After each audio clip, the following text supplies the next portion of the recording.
Bem-vindos ao RH em Movimento, o podcast do Hub que conversa com quem está transformando a gestão de pessoas no Brasil. Hoje eu recebo aqui o Felipe Habitant, diretor de RH da Amil, e a gente fala sobre um tema, gente, que eu tô curiosíssima, é para falar sobre experiência do colaborador e engajamento de uma forma escalável. Felipe, você como diretor lá da Amil, conta um pouquinho das áreas que você está cuidando hoje e dá um oi aí para todo mundo. Olá a todos. Primeiro, queria agradecer muito ao Hub pelo convite. É um privilégio poder participar. Eu sou o Felipe Habitant, estou como diretor, né, de recursos humanos, sou um homem branco, tenho cabelos baixos, grisalhos, né, estou usando uma camisa social rosa, né, e estou aqui num estúdio muito legal que fala um pouquinho, tem toda a infraestrutura e aos fundos falando, o fundo de tela falando um pouquinho sobre todas as práticas e serviços do El Hub, né? Agora, Felipe, se você puder contar pra gente quais áreas que estão abaixo de você hoje como diretor de RH, né? Você tem várias áreas, você tá olhando para vários segmentos aí do RH. É. Bia, na verdade, eu tenho uma experiência de 20 anos, né? Passei por diversas empresas aí ao longo, passei por telecom, bens de consumo, tecnologia, até chegar no Grupo Amil. Então, são 20 anos de experiência em RH. Atualmente, no Grupo Amil, eu trabalho há 8 anos, né? Sendo que nesse último ano lidero como frentes a área de remuneração e benefícios, cultura, experiência e engajamento, tudo a ver com o tema que a gente vai falar aqui, Sim. e toda a parte de analytics, governança e orçamento, né? A parte de planejamento estratégico de RH. Então tem sido aí diferentes visões, né? Mas que se conectam em prol de um centro em comum, que é a centralidade do nosso cliente, que é o Uhum. colaborador, né? Então essas áreas hoje eu que estou liderando à frente. Não, é ótimo que você tenha essa visão toda. O que a gente quer entender na sua prática, no seu dia a dia, o que que é experiência do colaborador para você e como é que ela perpassa a sua liderança. É. Na verdade, quando fala sobre centralidade do cliente, eu acho que remete muito à estratégia do Grupo Amil hoje, né?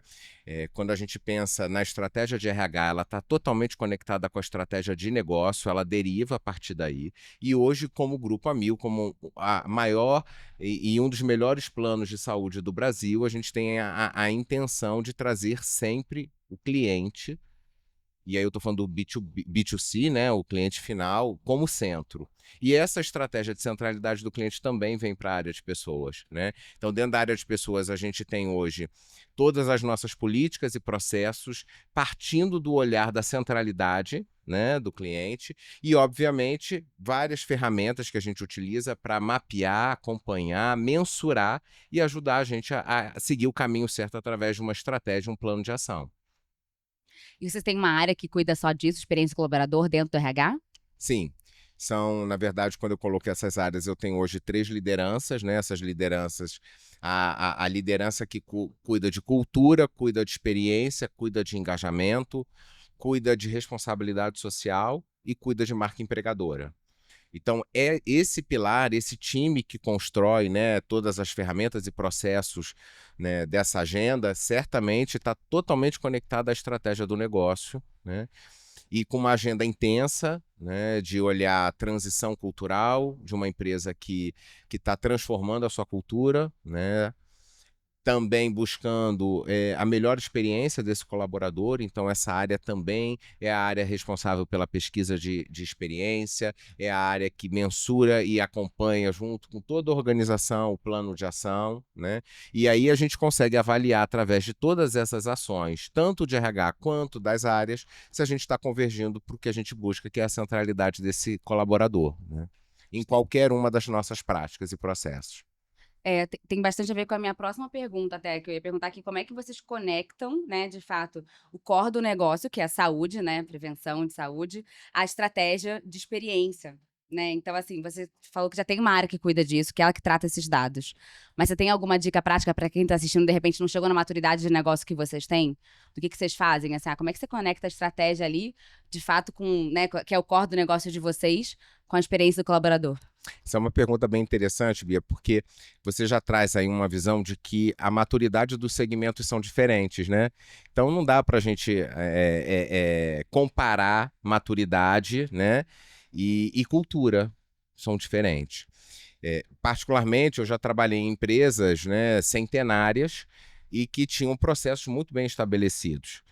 E o grupo, por exemplo, no Grupo Amil, é uma empresa sólida, com mais de 46 anos de mercado, com mais de 5 milhões de clientes, né? Com uma pesquisa que a gente está, inclusive, na mídia, falando que 77% dos 5 milhões de clientes são muito satisfeitos com a operadora de saúde que tem. É um índice incrível. É um índice 77 é incrível. muito bom. E a gente não pode esquecer que quando a gente fala do nosso serviço, a gente é prestador de serviço. Então, eu não vendo solução tecnológica, eu não vendo plataforma digital, eu vendo serviço humano, né? O serviço de saúde, ele é totalmente operado pela tecnologia humana, né? E então, com base nisso, aí a gente tem a estratégia do negócio, porque a estratégia do negócio é ser uma empresa com a melhor prestação de serviço humano. Então, com isso, a gente precisa cuidar de quem cuida. A gente está na mídia agora com um comercial que é voltado para o mercado corporativo com a Maria Beltrão, que a gente fala exatamente disso.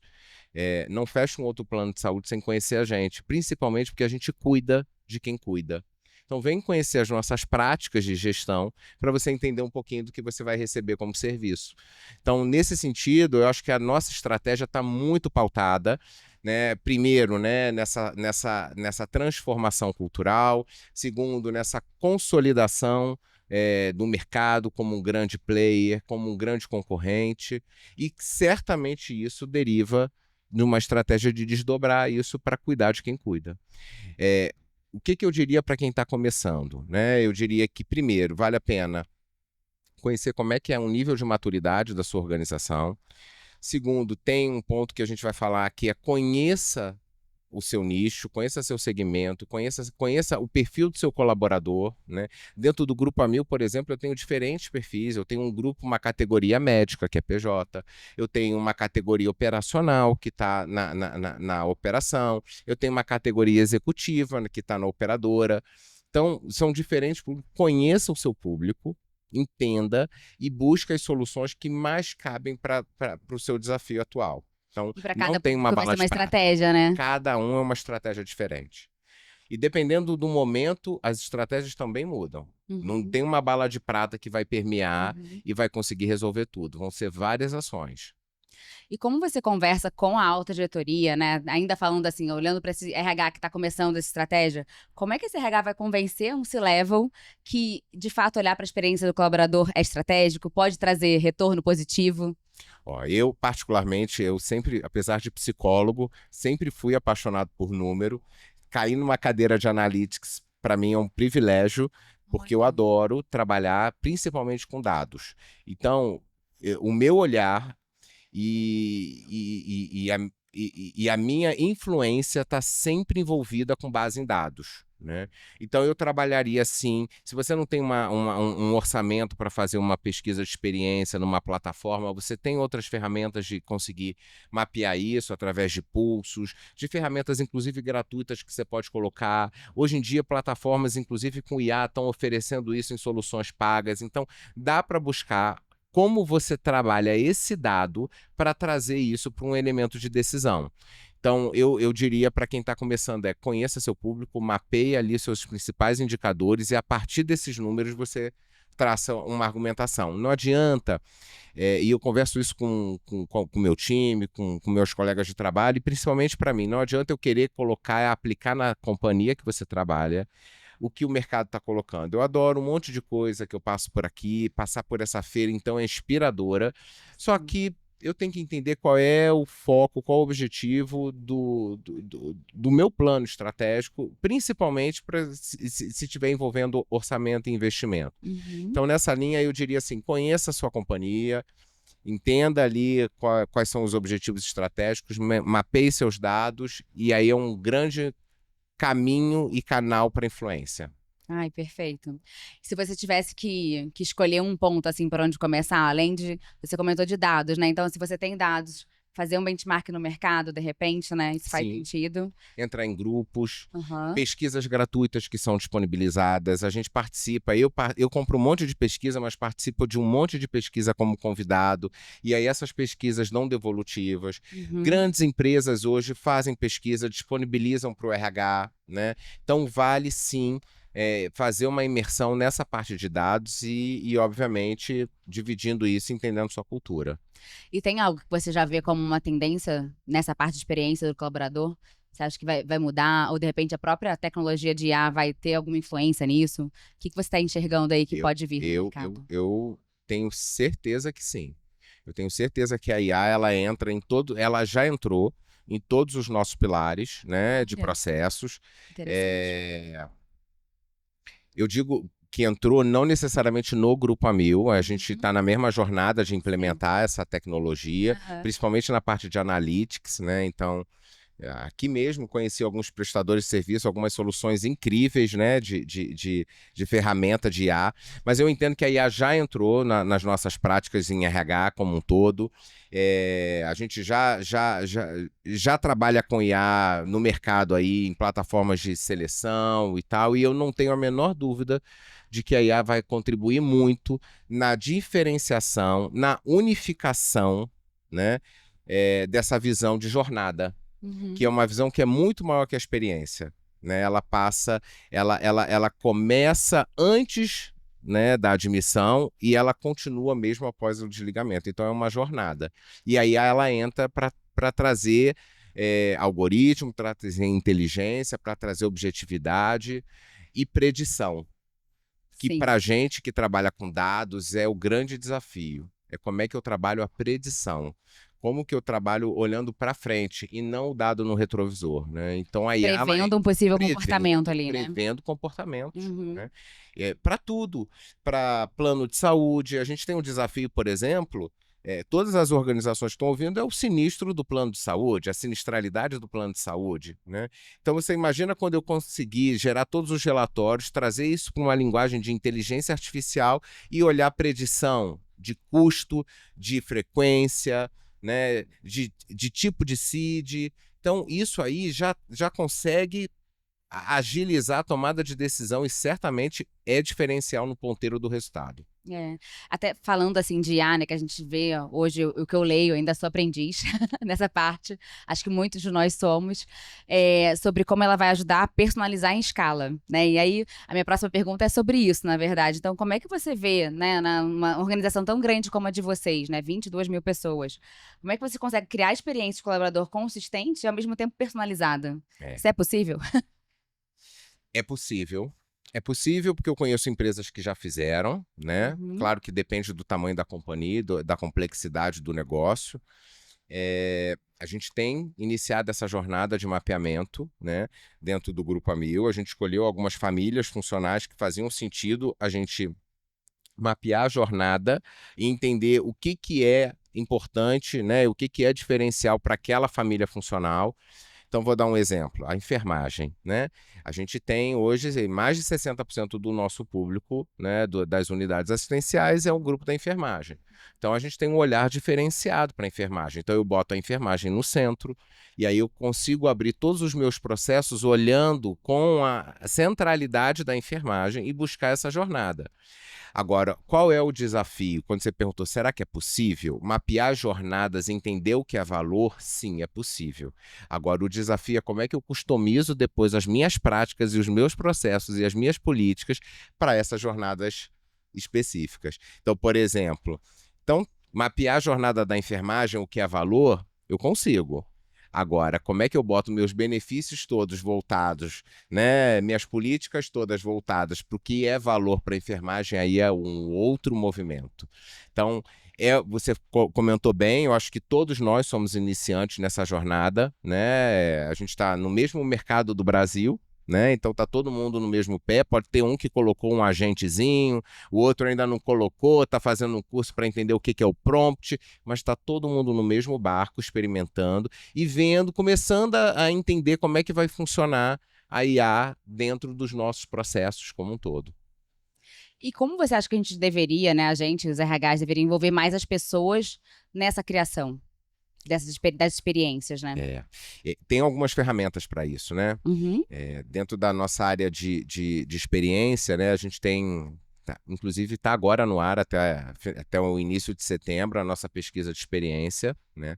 Essa pesquisa de experiência traz para a gente, né, eu consigo trazer ali recortes específicos, então eu consigo trazer por gestão, eu consigo trazer por unidade de negócio, eu consigo trazer por família funcional. É junto com a de engajamento, essa pesquisa? Isso, Junto. exatamente. Perfeito. Então, ela só é um pouco mais completa porque eu também aproveitei a pesquisa para fazer o questionário obrigatório da NR1. Ah, sim. Então, nesse Mapeamento. sentido, a gente conseguiu conciliar a pesquisa de experiência junto com a NR1. Então, a gente vai ter uma fotografia bem particular, bem peculiar, né? Não só das diretorias, mas das famílias funcionais. E aí eu consigo ter uma visão, por exemplo, de como que estão os primeiros indicadores dessas famílias. E aí depois se debruça em vários outros serviços, né?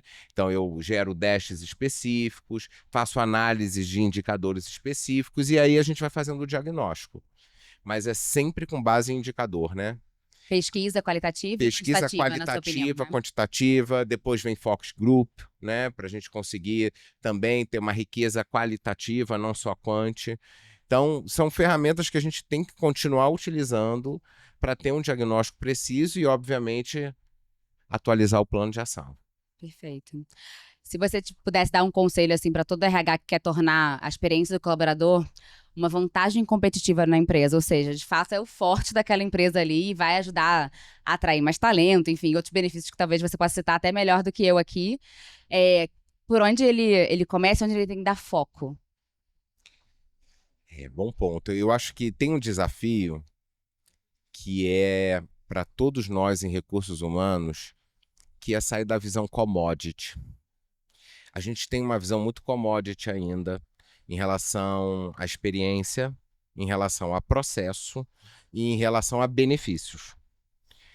Um exemplo disso é que a gente conta na mão as empresas que conseguem ter um programa sólido de benefício flexível, né?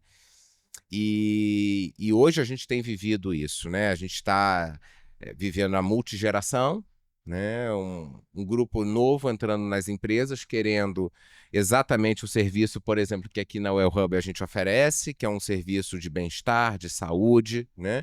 Preventiva, né? Ele, obviamente, ele vai querer o plano de saúde, porque todo mundo quer, porque sabe, no caso da internação, ele não quer usar, mas ele quer saber que ele tem, Uhum. né? Agora, quando a gente vai olhar para os outros benefícios, a gente ainda entende meio que um pacotinho commodity e não vem trabalhando essa diferenciação de valor. E eu não digo que é por pessoa, porque não dá para a gente fazer isso por pessoa, mas por família. Uhum. Então, Uhum. você vai avaliar um médico, a necessidade e a demanda é uma, diferente de um público administrativo, diferente de um público operacional. Então, a ideia aqui é como é que a gente consegue não atuar numa visão de package, de commodity para as nossas práticas. Isso é um desafio, porque, particularmente ainda em RH, a gente tem um desafio sistêmico. Você pode trabalhar numa empresa de tecnologia, mas você não vai ter todas as suas plataformas integradas e funcionando, né? Como no PowerPoint funciona, como no vídeo funciona. Sim. Então a gente tem os desafios da tecnologia, do orçamento, né? Do próprio foco do negócio. Então a gente precisa estar com esse olhar e, ao mesmo tempo, aberto a olhar essas experiências de uma forma singular e não coletiva, né? Então, mas certamente é uma jornada, é um percurso. Eu gostei do que você trouxe também, que você uniu ali, né, bem-estar também nessa resposta, e a gente quer fechar justamente com esse tema, né, que é o tema que a gente tem maior interesse, naturalmente. Se você pudesse mandar uma mensagem que todos os RHs receberiam na frente da tela do celular, no Brasil e no mundo, sobre como repensar a lógica que as empresas tratam o bem-estar corporativo, o que você diria? Eu acho que o bem-estar corporativo, ele não está associado ao ambiente físico ou necessariamente a uma flexibilidade que se tenha. Eu acho que a saúde e o bem-estar, eles estão totalmente ligados. Eu diria para os RHs hoje que a nossa dor muitas vezes, depois da folha de pagamento, é o custo do plano de saúde, do colaborador e do dependente. E saúde e bem-estar é a prevenção da utilização. Então, eu estava comentando com Guerra aqui antes de começar o podcast, como que a gente consegue se juntar mais e buscar uma linha de cuidado, né? Uma linha de cuidado que trabalha na saúde, na prevenção, no bem-estar, através da prevenção, né? E não na hiperutilização, quando você já está, né, com sinistro e com a necessidade da utilização do plano. Então, o que eu diria aqui é, entenda a saúde e o bem-estar como uma solução, um plano de ação com foco na redução do sinistro do plano de saúde. Porque é assim que a gente também, de alguma forma, também está entendendo, e é assim que a gente enxerga e promove essa discussão dentro da organização. Perfeito. Queria poder agora que você enviasse essa mensagem para todo mundo. Foi perfeito para a gente encerrar a nossa E o conversa Enhub é um aqui. excelente parceiro. Muito obrigada. Sim, Eu excelente. sou suspeita, com certeza. Mas foi uma delícia conversar com você sobre esse tema, né? Tão Privilégio. importante pra gente. Muito obrigada pela participação, viu? Obrigado, Bi. Espero que a gente repita aí esse momento. Com Obrigada. certeza. Obrigado você e a todos que estão ouvindo. Um privilégio.